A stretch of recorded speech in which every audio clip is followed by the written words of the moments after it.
Hello Seawolves and welcome to the Sunday show, the first Sunday of 2021, and it seems like it's been a real good race day. I actually have some good news on several fronts, so very excited for the show today. But let's start with, I guess, a very positive, very enthusiastic Sunday toast. I already put my coffee in, but in case a whole discussion erupts in the comments again whether I really had coffee, there is real coffee in there, so you know, be sure. Are you ready for this? Let's go. 3, 2, 1. Une chance incroyable. Une chance incroyable.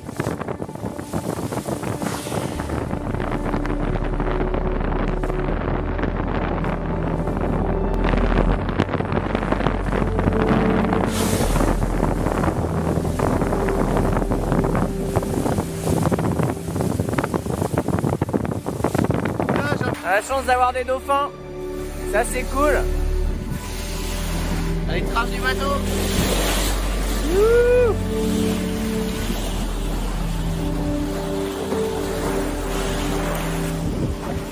Ah, ça fait les fous là.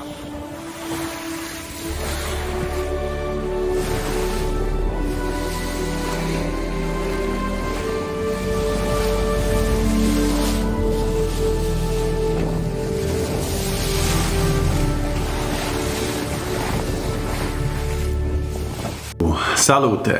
That was very nice. That was very nice.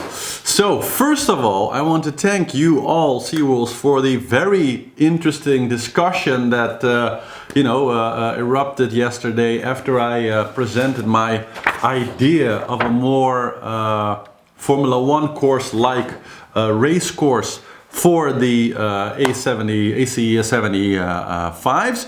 Very interesting to read your comments, and I'm glad to see that many of you agree with my assumption that these boats can just do more, right? It's just that this format was a great race format, the straight upwind and downwind, but these boats are just so cool. They have so much ability that like one person gave an example of it, a little bit like racing a Formula One course, Formula One car around a square parking a lot, and yeah, it does feel a little bit like that. So very nice to see your support. And I immediately, because of course some of you have more experience with races, and I actually also have some experience with being an umpire at sailboat races. Just last summer actually was an umpire on one of the commission boats at the starting line for an Olympic training event in lasers here at Scheveningen, so that was a lot of fun.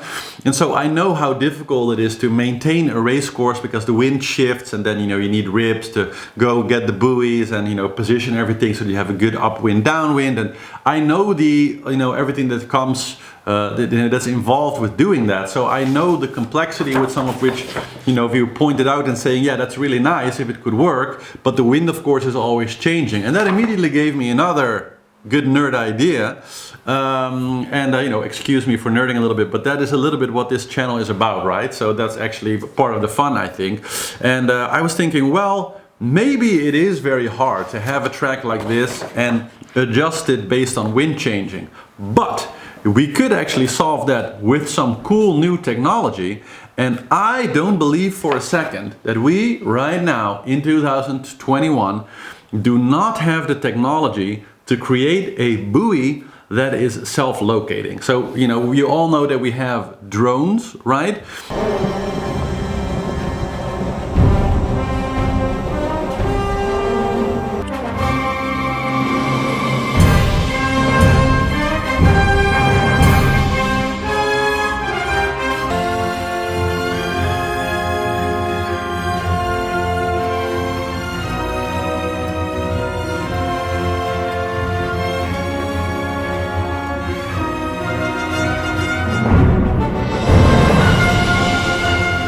And drones are in the freaking air, right? And they're able to, get to GPS positions very accurately. We can make drone swarms that can coordinate, between the drones and create shapes and everything. So I do not believe for a second that we do not have the technology to create a buoy for a sail race that is able to maintain its own position, maybe with, you know, like three rotors in the water probably would be enough to, you know, maintain some position. How you fuel it, battery powered, diesel powered, who knows? But I'm absolutely for sure that you know, within reasonable wind and wave conditions, which is usually the case with up and downwind sail races anyway, that this is very possible. So presumably, if there was some clever entrepreneur there with a technical degree who wanted to create a buoy that's able to keep its own position, so that somebody who's organizing a race can just program more or less a swarm of buoys and say, hold this pattern at this particular size, and if the wind changes, the buoys just automatically change their position, but holding the shape, just like a drone swarm would be able to do, I think that's absolutely possible. So at least that problem, the how do you keep adjusting a racetrack like this to the wind, I think a bunch of you know, Seawolf technical minded people within half a year could probably solve that. If you had a few clever guys together, you could probably sling a prototype of something like this together in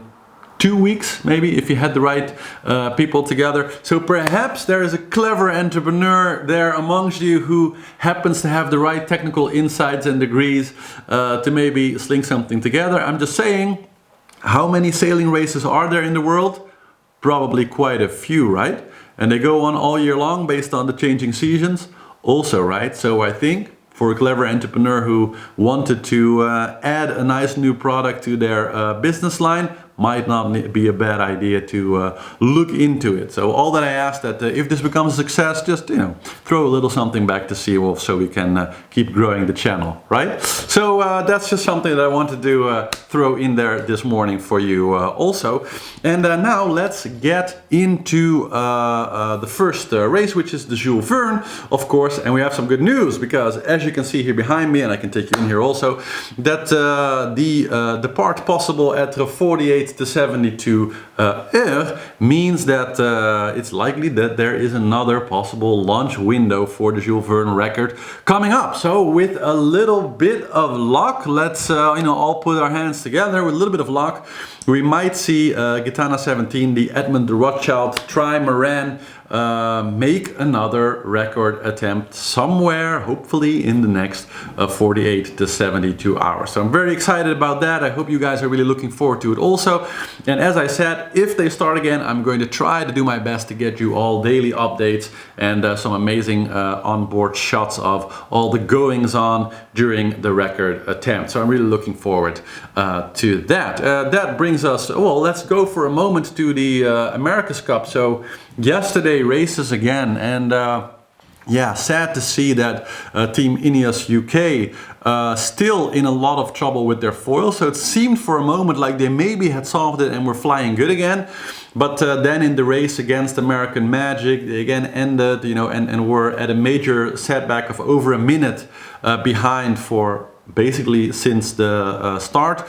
Dropped off their foil 2 or maybe even 3 times, and so it's obvious at this moment that whatever Ineos has been doing with the foil design, that something there is really different, and it's really creating you know, a race-ending problem for them. So they have, I guess, a lot of work to do if they want to, you know, stand any chance in the Prada Cup later and make their way closer to, you know, being able maybe to take the oldest trophy that started, of course, in England at the Royal Yacht Squadron, back to that same place. So I hope they're able to sort it out, but I think that that's really the major news. And other than that, the other 3 teams look very compatible. So we saw several of them all kind of win races against each other or be really, really closely competitive. I found the races between Luna Rossa and American Magic especially entertaining.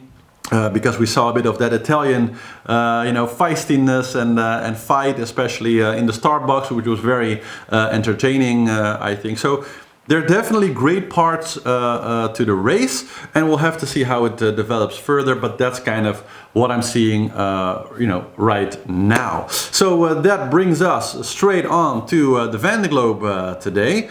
Let's dive into the screen here and see what we can see. And yeah, so of course, first things first, glad to see that both the gents, so Yannick Bestaven and Charlie Dalin, made it past the Cape at this point. So that's very cool, very impressive to see that they both made it to safety.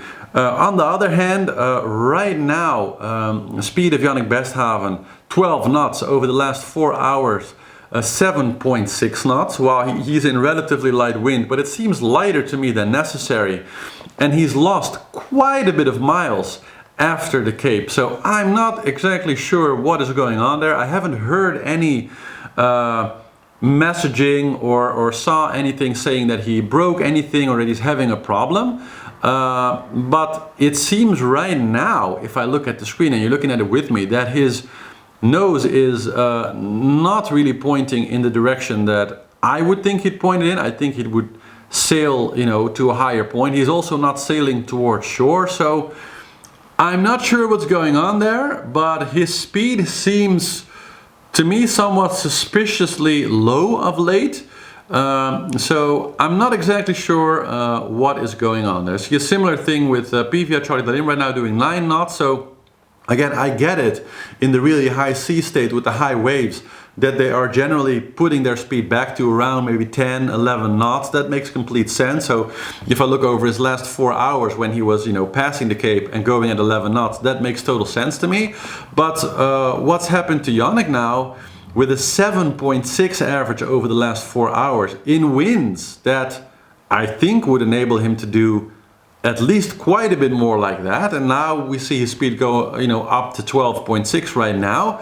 But yeah, I don't know. Like maybe everything is just fine, and I'm just you know, reading into things, and he's just doing some maneuvers there. Maybe because of the weight state, it may be completely nothing, right? I would say 85% chance that it's completely nothing the problem, and it's just some local thing that he's you know, trying to get around as good as possible. Maybe wind against current or something like that. It's all good. Just saying, I don't know. Might also be that there's something going on there. So I hope not, but we'll have to wait and see what we hear. Then of course Damien Seguin and Thomas Riant really making their way towards the Cape.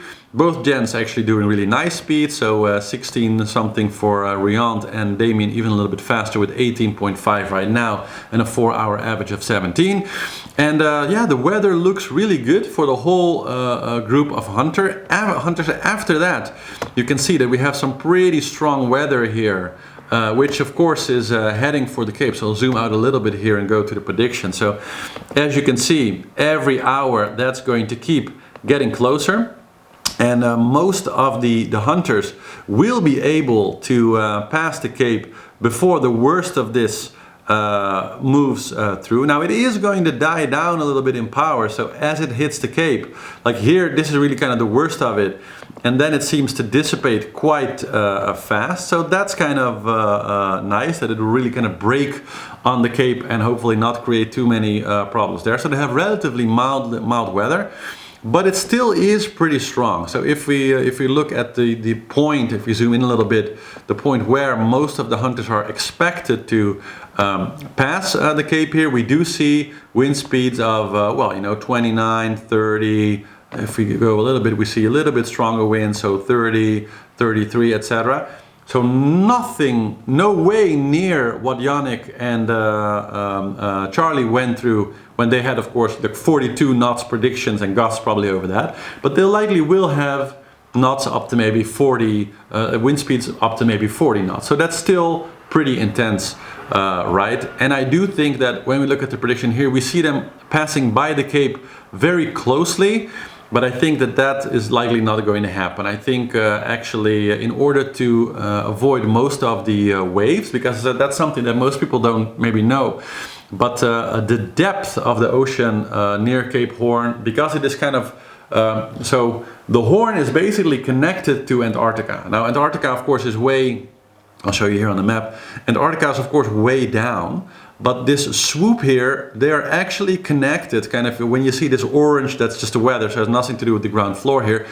but there is a land bridge kind of underneath these two. So this is the visible part across the water, but underneath the water there is a much shallower area between those two land masses, and that's one of the reasons why at Cape Horn the waves get so much bigger, because whenever you have all the power from a deep ocean kind of hitting a wall and then having to kind of flow over a more shallow area, you get much steeper waves, and that's why the waves are always so, why the seas are always so angry, let's say, at Cape Horn, because you have very strong winds and then you have giant currents and all flowing over an area where suddenly it goes from, I don't know, 3,000 or 4,000 meters to about 300 or 250 meters or something, which of course is a huge underwater elevation.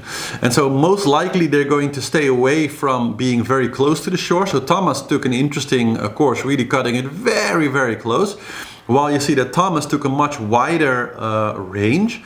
And I think it's more likely that most of them will take maybe not as wide as Yannick actually did, but that they will take quite a wide path around there. It's interesting, by the way, that in the prediction they're also somehow leaving Yannick where he is and not really predicting for him to go higher. I really wonder what is up with that. But so yeah, that's my prediction that all of them will get through. It's only when we of course keep our eye on the group after that. So Isabel Joske, Armel Trippon here, Clarice Kramer, sorry, and also Romain Athanasio. We can see that they are like the hunter group is going to kind of arrive. So one more time. They're going to arrive at the Cape in relatively mild weather, so 20, 25 knots, pretty good. And then as they're passing the Cape, the weather is going to increase, right? So they get some strong weather just as they pass the Cape, and then they're pretty all right again as they enter kind of the Atlantic and they get into better weather circumstances, or less extreme weather circumstances. But if we look at the story for the folks right behind, so Armel and his group, we see quite a different story. If we go in small bits here, we see that the wind is actually increasing already today, and that basically from midnight to night, so this is 1 o'clock at night, they're going to be in pretty strong weather. I mean, look at what's happening here to Romain Athanasio and the type of winds in here. So that's 35, that's gusts of 45 knots possibly. As we keep going, we see that this weather is more or less going to be following them around exactly. So from 12 midnight tonight till the moment that they pass the Cape, they're going to constantly be right in the thick of this storm. And again, nowhere near as strong as what Yannick and Thomas went through, because that was a real doozy. But this is still very strong, much more typical Cape Horn weather, I would say. It's just a typical Cape Horn storm, not a very extreme one. But still, it is Cape Horn at 33 knots with probably gusts up to 40. So that is some serious, serious weather. And especially the three of them, so Armel, Clarice Kramer and Romain Athanasio are all going to be in it for about a day and a half to 2 full days as they go from where they are now to passing the Horn. So as far as bad weather, Yannick and Thomas got the worst of it, but they also got it for a relatively short period, just as they were passing the Horn. The hunters are going to have a rather mild passing right up until the point where they're actually really passing the Horn, and it's going to be pretty tough for maybe 4 or 5 hours or so for them. But these three in the back, they are really going to get a very intense experience, because they are going to be full on in it for 48 hours or maybe slightly more or maybe slightly less, depending on the speed they're able to make. But Cape Horn is a typical place, high waves. If there's big storms there, it's just get fully reefed, bring the boat speed down to maybe 10 or 11 knots, so that will lengthen the time that they're in it again. So good chance that they're going to be in it for probably a day or 2 or so. So they will have really, really trying passages around the Horn, let's say. Okay, let's get back to the weather point right now, because of course I also want to get to our very own brave little Pip over there, who, despite the fact that all of the autopilot problems that we heard about, has made it now to the point, well, as you can see on the map here now, to still be in 15th. And so also has passed Alan Roura again. She passed him before, then fell back as she developed his auto problems. And now she's back ahead of both him and Arnold Bozerius again. So done very well there, and she's making good speed. Even though I read in an article today on the official Vendee Globe site that she is holding back a little bit, so she could go a little bit faster, but because of the autopilot problems and she obviously don't want to accidentally jibe, she's made the choice to sail a little bit more conservatively, at least at that moment. I don't know how she's doing right now, but her speed seems absolutely excellent. I wonder if maybe she fixed the problem with the autopilot. I just actually sent an email to her team this morning to check if they had any more details, but as of me taping this, they didn't get back to me right away, so I don't have any latest update on that, other than she did manage to fix it for a while yesterday with her spare autopilot and was able to get wind data and actually sail again. Then for whatever reason it stopped working a second time, and she didn't know what the problem might be, and she had to dig into that again. And I don't know, based on her speed right now, I would say that maybe she's fixed it again, but I'll double check that and I'll let you know in the next update. But anyway, super cool that she's actually now in 15th place, having overtaken both Alan Roura and Arnold Bozerius here.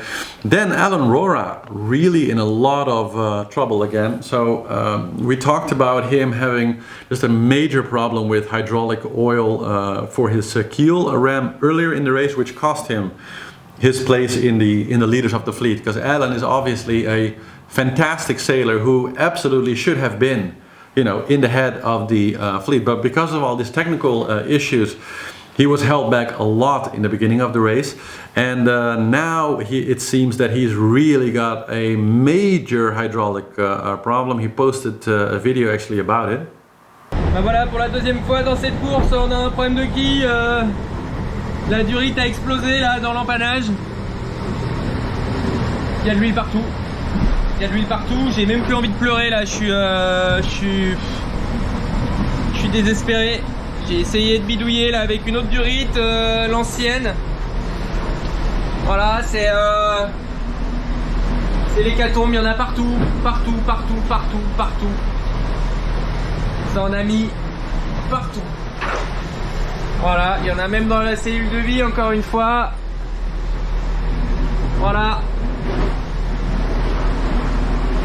As you can see, very sad, and it looks more or less like the hose that was connecting the hydraulic oil, which is of course under a lot of pressure when that keel is working, that it just kind of blew. And you know, as you showed in the video, this whole internal cabin all around the keel is just full of hydraulic oil.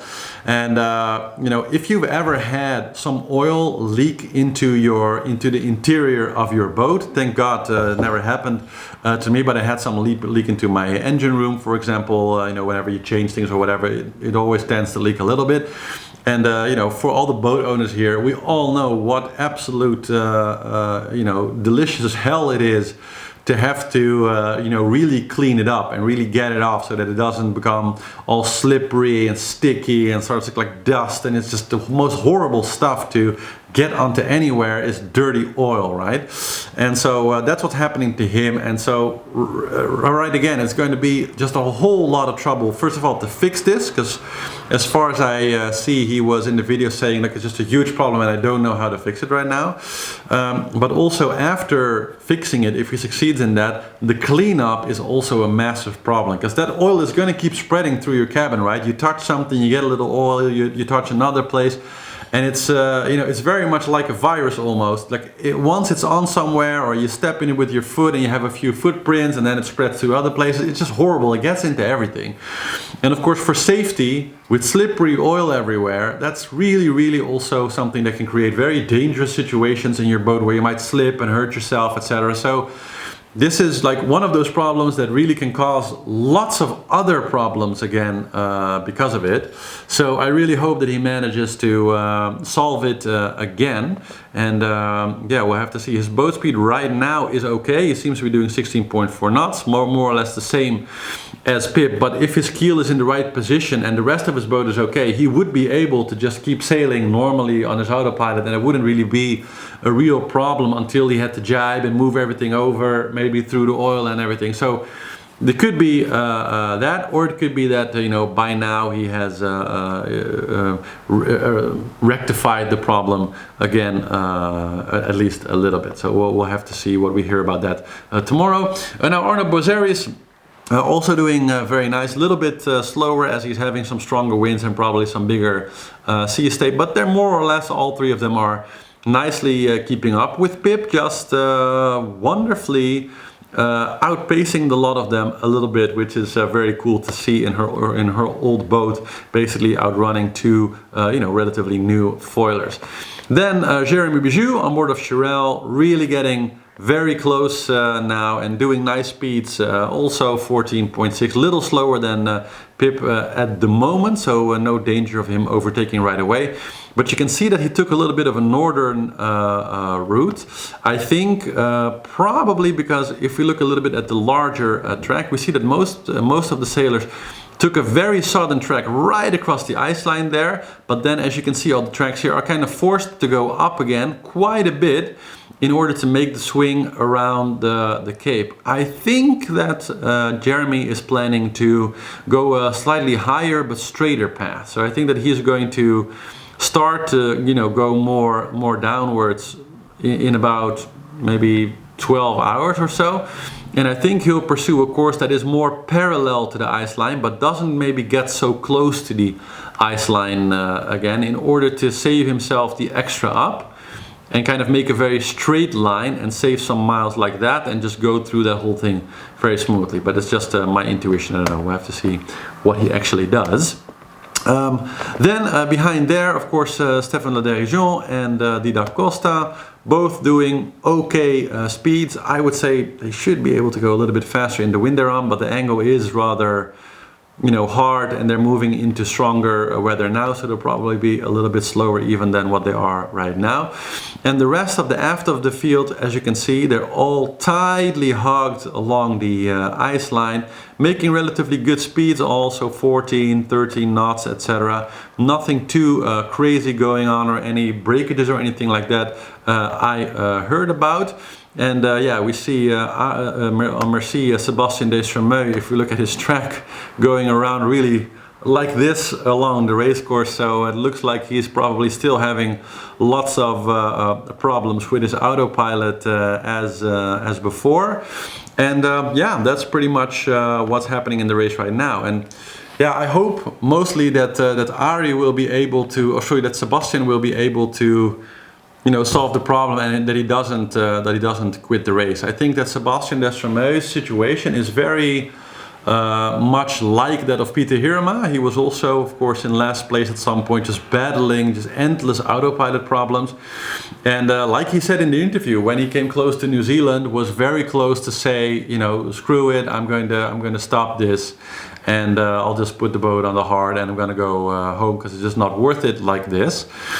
And we'll have to see. It's still probably a week, maybe 7 days, maybe a little bit more, for him to you know, make the decision to kind of start the track from Australia to New Zealand at his current speed.